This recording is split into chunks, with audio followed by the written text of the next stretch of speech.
भैया भैया मुझे आइसक्रीम खानी है, प्लीज़ ले चलो ना बाहर। होमवर्क कंप्लीट करो फिर चलते हैं ना। भैया पापा को फ़ोन करो ना, वो हमें आ जाएंगे, लेके जाएंगे आइसक्रीम खिलाने। गुड़िया पापा काम में बिज़ी होंगे और उन्होंने कहा था कि काम के दौरान मुझे डिस्टर्ब मत करना। मैं फिर देखता हूँ। भैया प्लीज़ आप कॉल करो ना मेरी खातिर, मेरा बहुत दिल कर रहा है आइसक्रीम खाने का। अच्छा चलो ठीक है, मैं कॉल करता हूँ पापा को, शायद अटेंड कर लें।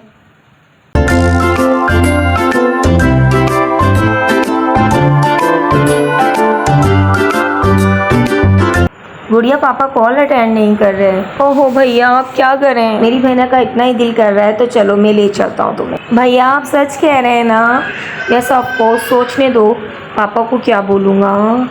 हाँ हाँ याद आया, पापा को मैं ये बोल दूँगा मेरे फ्रेंड्स आ गए थे, वो हमें ले गए आइसक्रीम खिलाने। थैंक यू भैया, आप बहुत प्यारे भैया हो। अच्छा अब जल्दी कर लो, देर हो जाएगी।